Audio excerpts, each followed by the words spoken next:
Buenos días, le habla el maestro técnico productivo Oscar Pico Contreras, adscrito al Centro de Formación Socialista Metalminero La Victoria.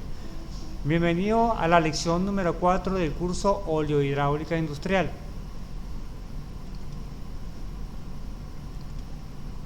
Lección número 4 y última de esta formación.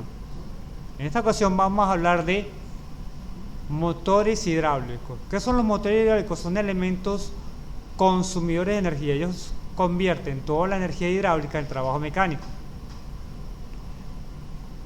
Estos actores generan un movimiento rotacional, un movimiento de torque.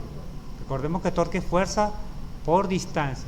En cuanto a su construcción, se parecen mucho a las bombas, pero no en vía, sino que reciben caudal. O sea, todo ese volumen de aceite entre un determinado tiempo, eso es lo que llamamos caudal. Su velocidad depende del caudal que reciben. Principalmente hay tres categorías de estos tipos de motores hidráulicos. Vamos a hablar de motores de engranaje, motores de paleta y motores de pistones. En estos momentos les voy a mostrar lo siguiente. El motor de engranaje es el desplazamiento de este tipo de motor igual a la cantidad de aceite que cabe entre dos dientes de un engranaje multiplicado por el número de dientes de los engranajes.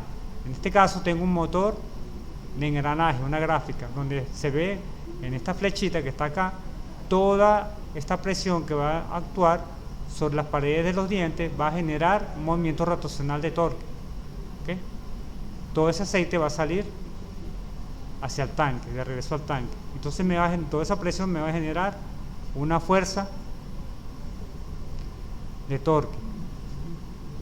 En estos momentos les voy a mostrar una fotografía de un motor de engranaje que se usa en los equipos de entrenamiento didáctico, donde aquí vemos claramente cada uno de los elementos que lo componen. ¿Qué componen? Bueno, lo componen principalmente una carcasa, ¿verdad? Esta que está aquí. Lo componen dos ejes, este es un eje, este es el otro eje, y dos engranajes o piñones, que son los que están aquí. Este es un piñón y este es el otro. Toda la presión y caudal que entra por un lado me va a generar, esa presión me va a generar una fuerza por las paredes de los dientes. Eso se convierte en movimiento rotacional de salida, me va a generar un torque.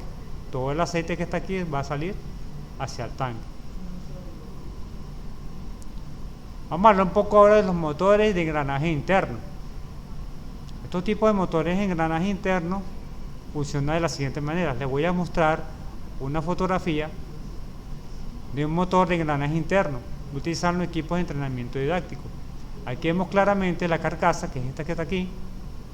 Vemos el eje central, que es este que estoy indicando con el puntero, y el conjunto de engranajes internos de manera excéntrica o desplazado con respecto a su centro. Todo este volumen que está aquí, todo este volumen de aceite, es el que va a hacer rotar los dientes, que a su vez están solidarios a este eje a través de esta chaveta, y me va a generar un movimiento de torque. ¿Okay? Va a girar el eje y me va a generar toda la fuerza necesaria para convertir toda esta energía de presión en trabajo mecánico.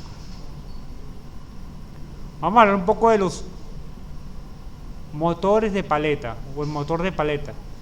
En un motor de paletas, el desplazamiento es el volumen que hay entre dos paletas multiplicado por el número de paletas. Las paletas se mantienen contra la carcasa mediante resorte. Vamos a mostrarle una fotografía donde veo un motor de paletas utilizado en el sistema de entrenamiento didáctico para ver sus componentes internos. Esta es la carcasa, ¿verdad? Internamente tengo un eje central que está excéntrico, desplazado totalmente a su centro. Ya a su vez está solidario un conjunto de paletas. Este conjunto de paletas son las que me van a generar todo el torque procedente, toda la presión que entra al motor, toda esa presión que viene de las válvulas, la recibe el motor hidráulico y convierte toda esa presión en movimiento rotacional. Va a empezar a girar las paletas y me va a generar un torque.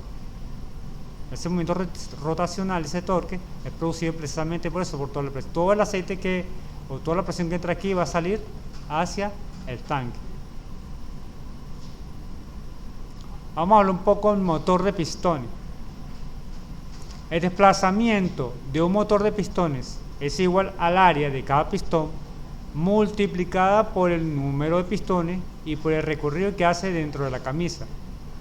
Los motores de pistones también se clasifican en axiales y radiales. Dependiendo de su configuración, lo podemos ver como motores para generar alta fuerza. ¿Okay? Va a recibir toda la presión y caudal en cada uno de los pistones y va a ser transferida a través del pistón a la biela y a su vez al cigüeñal, que va a estar acoplado a elementos que necesite recibir energía. Vamos a hablar un poco de los depósitos. ¿Qué son los depósitos? Bueno, el depósito cumple varias funciones. Sirve de almacenamiento para el fluido requerido por el sistema, ayuda a disipar el calor generado del sistema, debe tener espacio para que el aire pueda separarse del aceite y debe permitir que los contaminantes se sedimenten. Son las funciones principales de un depósito, ¿ya? Tiene que garantizar que todo ese calor se disipe, ¿verdad? Porque eso es pérdida.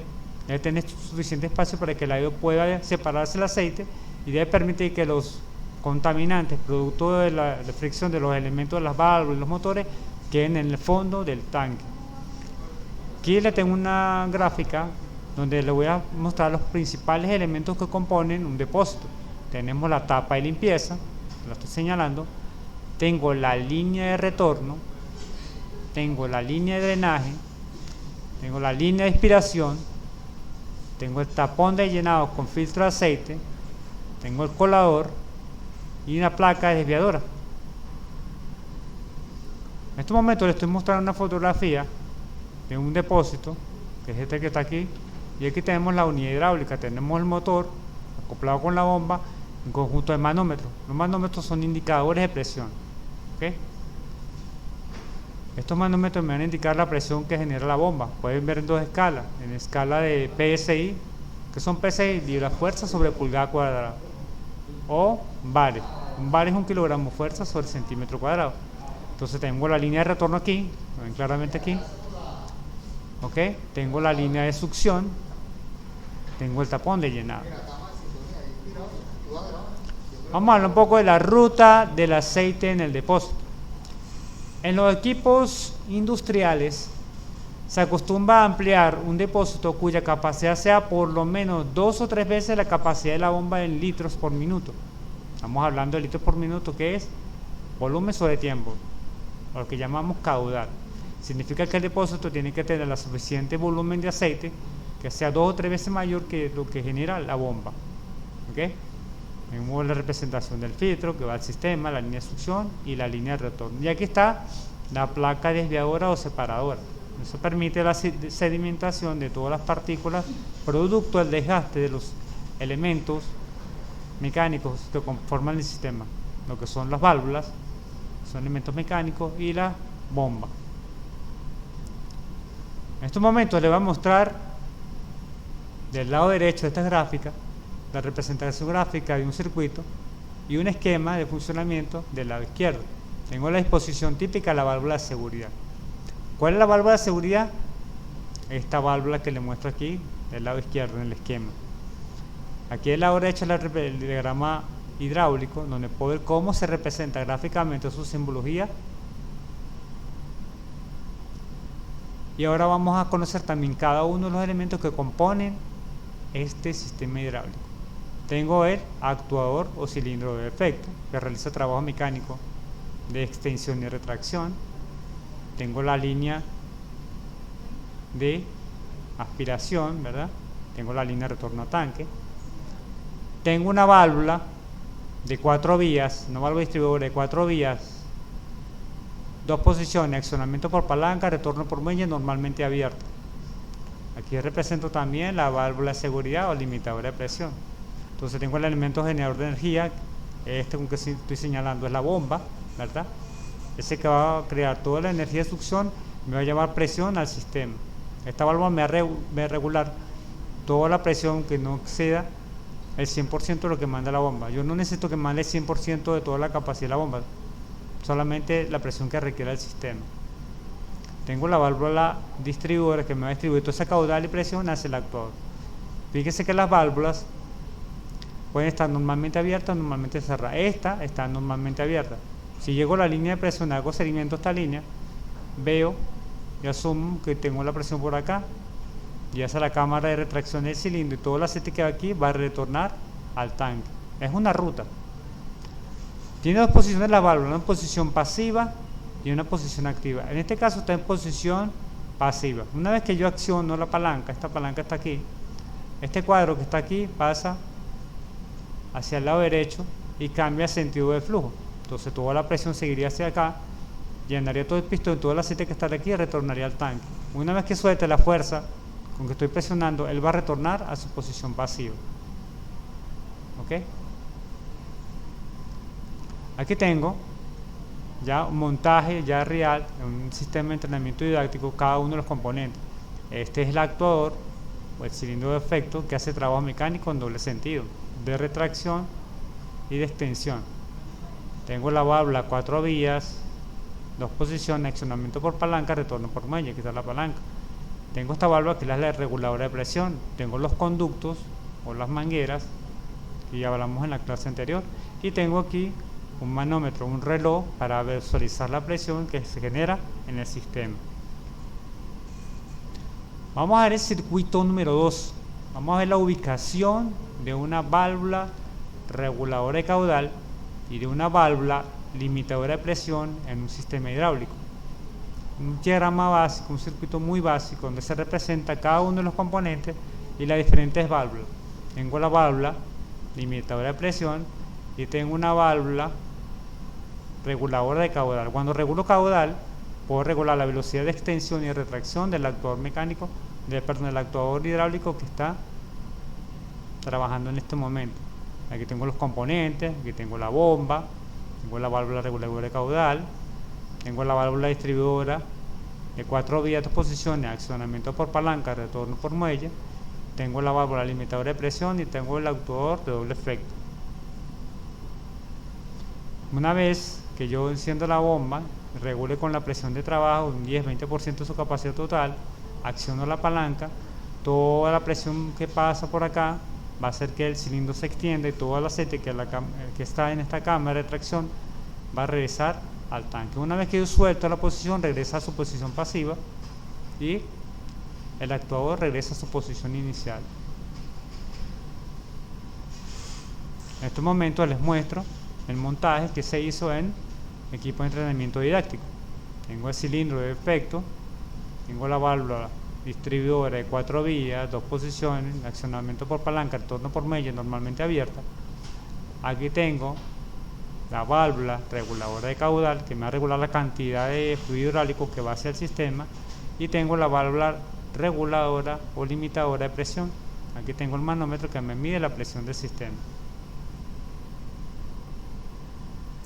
Vamos ahora a hacer la evaluación de la parte teórica, un conjunto de preguntas. Pregunta número 7. ¿De qué depende si un motor hidráulico es unidireccional o bidireccional? De cómo se conecta al sistema, de la línea de presión que recibe o del tipo de trabajo que realiza. Pregunta número 8. ¿Por qué es importante la placa desviadora en el depósito? Porque sirve de soporte a la estructura del depósito, porque permite la sedimentación de las impurezas, porque permite un mantenimiento seleccionado del tanque. Vamos con la parte ahora práctica o el test o la evaluación que ustedes tienen que hacer. Test número 1. Se plantea así: un cilindro de efecto debe comandar por medio de un pulsador T1, de tal forma que al accionarlo el cilindro avance y permanezca en esta posición hasta que otro pulsador T2 le entregue la señal de retorno. Elabore el esquema de distribución y ubique los componentes que crea necesario en el lugar respectivo dentro del tablero. Entonces aparecen cada uno de los componentes, componen un circuito hidráulico. Tenemos, aquí está, cómo se representa un cilindro de efecto. Aquí tengo una válvula de 3 vías, 2 posiciones, accionamiento por pulsador, retorno por muelle. Aquí tengo una válvula de 3 vías, 2 posiciones, accionamiento por rodillo. Y aquí tengo otra válvula de 3 vías, 2 posiciones, accionamiento por pulsador, retorno por muelle, normalmente cerrada. Y aquí tengo una válvula de 5 vías, 2 posiciones, pilotada por una señal hidráulica, un pulso hidráulico. Le tienen que hacer el montaje requerido. Test número 2. Dice, un cilindro de doble efecto debe avanzar al activar un pulsador T1 y el movimiento de retorno debe sucederse automáticamente. Al accionarse la posición de final de carrera, elabore el esquema de distribución y ubique los componentes que crea necesario en el lugar respectivo del tablero. Entonces, como mismos gráficos, la misma pieza, tenemos aquí, le señalo el actuador de doble efecto, cilindro de doble efecto. Tengo una válvula, ¿ok?, de 5 vías, 2 posiciones, accionamiento por señal hidráulico, pilotada, vía estable. Tengo esta válvula que se llama 3 vías, 2 posiciones, accionamiento por pulsador, retorno por muelle.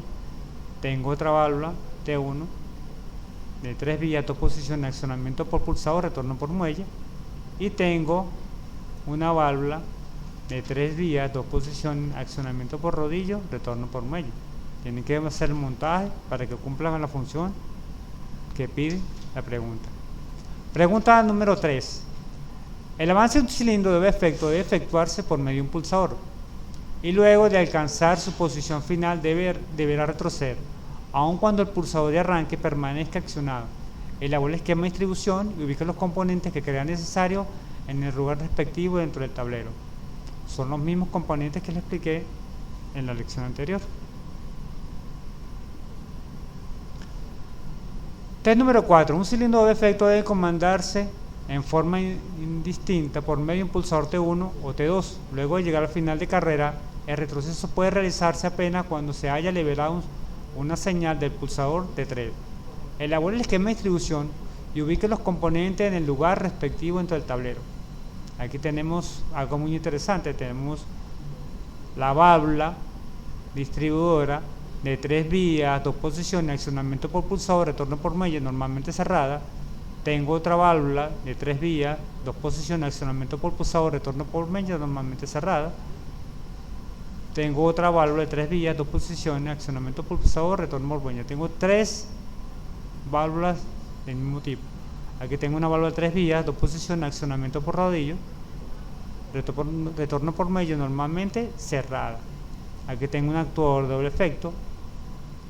Aquí tengo una válvula que le estoy señalando con el puntero, una válvula de 5 vías, 2 posiciones, accionamiento o pilotada, vía estable. ¿Por qué vía estable? Porque tiene 2 posiciones, que son estas flechas que están aquí.